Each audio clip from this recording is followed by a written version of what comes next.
I'll just introduce myself. I'm Amir Adnani, President CEO of Uranium Energy Corp. UEC is a U.S. company. We're listed on the NYSE American.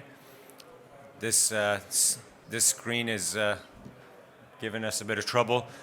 Just in case you missed it, the big news right now, driving the uranium price, driving the interest in the uranium sector is the news over the last 2 weeks of the shutdown of the McArthur River mine, the world's largest uranium mine. This is something that's grabbing headlines, and it's having a positive impact on the uranium price, again, due to the fact that this is 10% of global supply, and that's enough to really make a difference. We're seeing the uranium prices up 20% since the news came out. I just checked with my colleague before coming up here, intraday.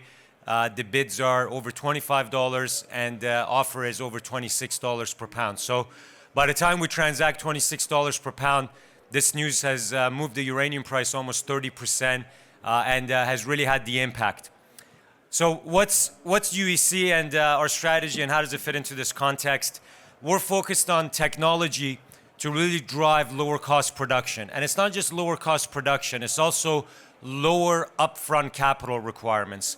If you look at the engineering studies, the so-called feasibility studies of conventional mining companies, the upfront capital needed these days is about $500 million, and it goes to $2 billion to build open pit or underground mines.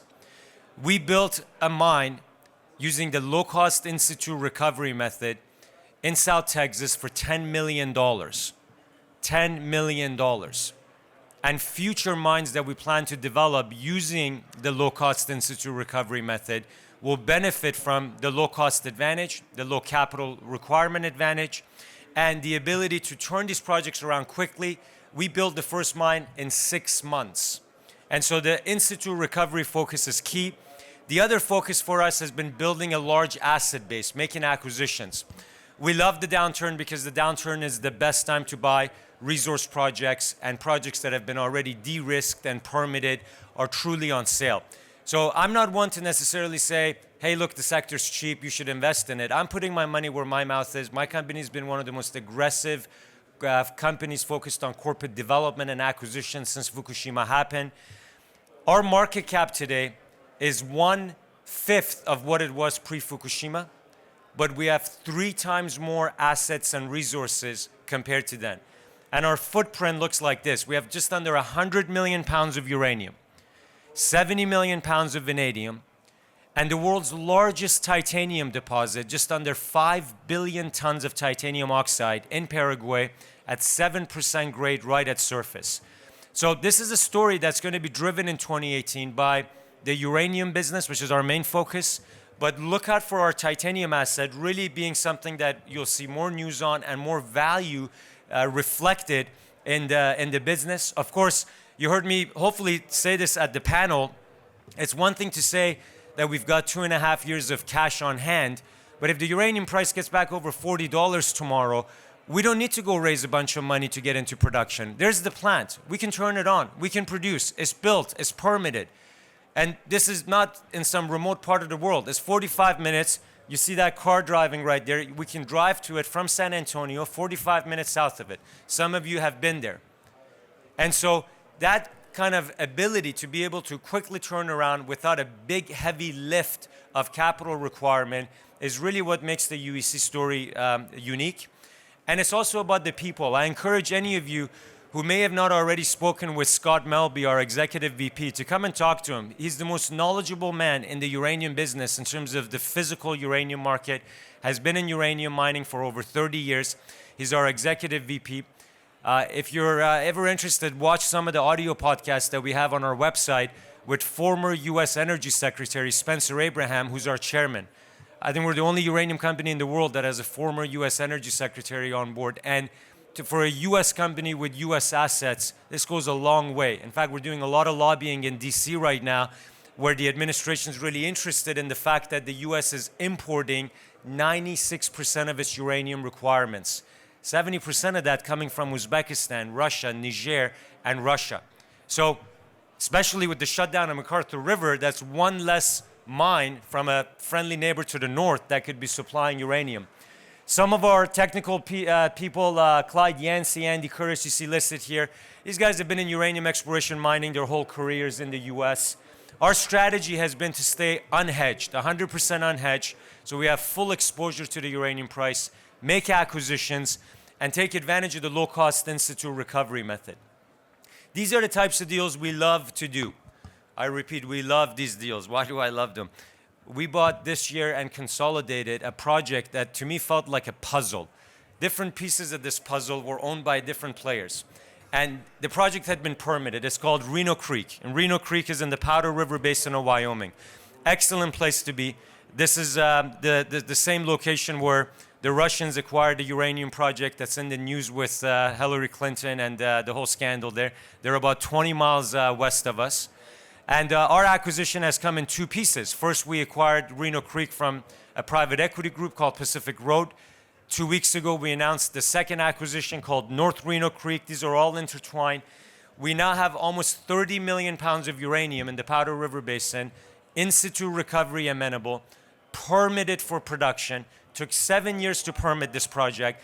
$100 million has gone into the project, and we buy everything for around $20 million in stock. And that's why I said earlier is I want this downturn to last a little bit longer. I've got 12 years of my life and time and energy in this company. I want to make sure when the turn comes, I don't look back and say, geez, I wish we had a few more assets. So this for us has been an incredible window to be able to do deals just like this in the US in stable mining-friendly jurisdictions. This is the map of the Powder River Basin, and you can see our project, the green square right in the middle. We're surrounded by Cameco, Uranium One. There's idled processing capacity nearby, so we can save a lot of capex and not having to build a new processing plant. We can ship uranium-loaded resin to these facilities and save a lot of time and money, and again, get to production quickly with low capital requirements. By the way, the best two places to be in uranium mining in the US are Texas and Wyoming. Why? There's a tradition and history of mining, A. B, the geology is there. And C, Texas is an agreement state. Means all the permitting for uranium mining happens at the state level. Wyoming next year becomes an agreement state. So Texas and Wyoming will be the two states where every piece of permit you need for uranium mining, you're at the state level, you don't have anything to do with the feds anymore. That's why we want to be in these two states, and that's why we're building our pillar that way. Our hub and spoke strategy in South Texas has been 12 years work in progress. 12 years of acquiring leases for uranium. Our hub, the Hobson processing plant, which is built for 2 million pounds per year. By the way, step back for 1 second. My vision is for UEC to become the biggest uranium producer in the US. You've heard me say that. Total US uranium production right now is 1.6 million pounds a year. We have a 2 million pound per year capacity at Hobson, and we have 2 million pounds permitted in Wyoming at Reno Creek. At full capacity, we could be producing 4 million pounds of uranium in the US. That's just Texas and Wyoming. That makes us number one in the US. We more than double or triple the US production that's happening right now. The mantle is up for grabs. That's what's so exciting about this, is that you really have a vacuum in this in terms of the lack of an industry leader in the US mining uranium.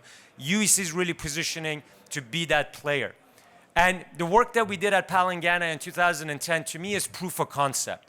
We demonstrated that we can take a project, and Palangana was, in fact, at the time, our smallest project in South Texas, but it was permitted.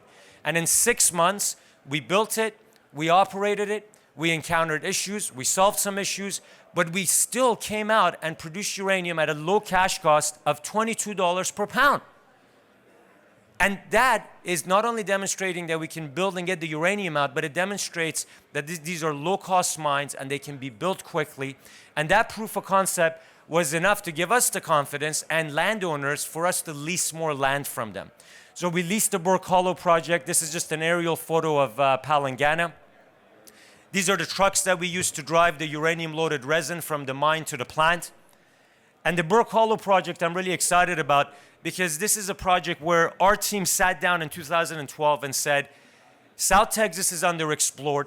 Let's go lease ranches that have not been drilled for uranium before, but have been producing oil and gas. Where there's oil and gas at depth, there's typically uranium at surface. There's a geophysical connection between them.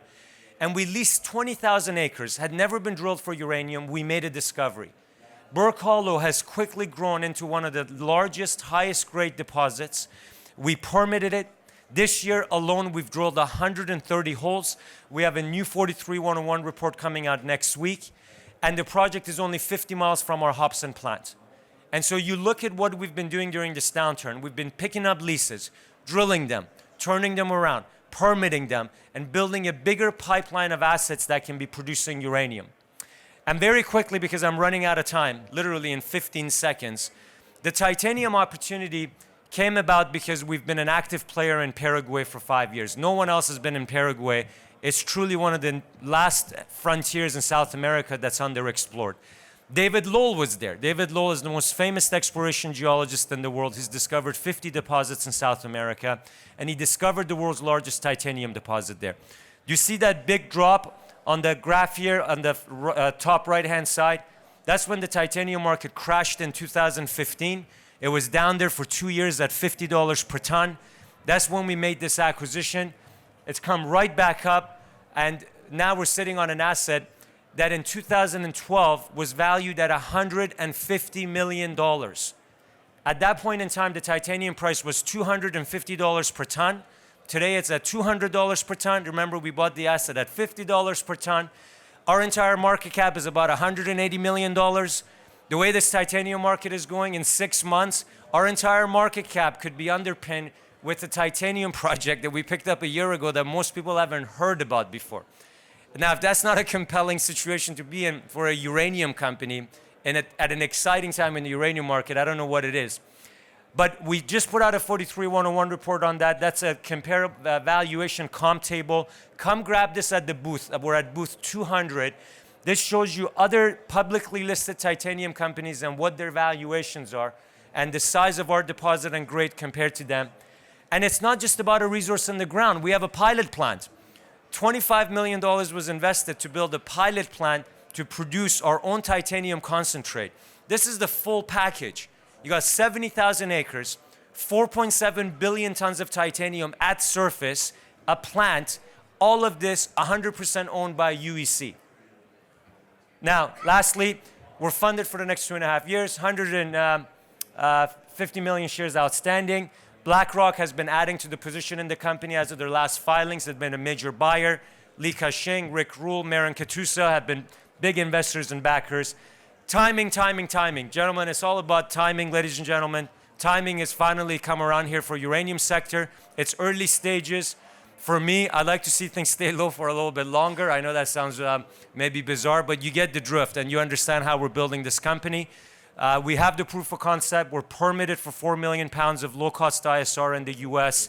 And in 6 to 9 months, our titanium project could really drive value that could be almost equal to our entire market cap today. 5 analysts cover us. Again, we're at booth 200. You can come and sign up, and we're happy to share those reports with you. Thank you very much.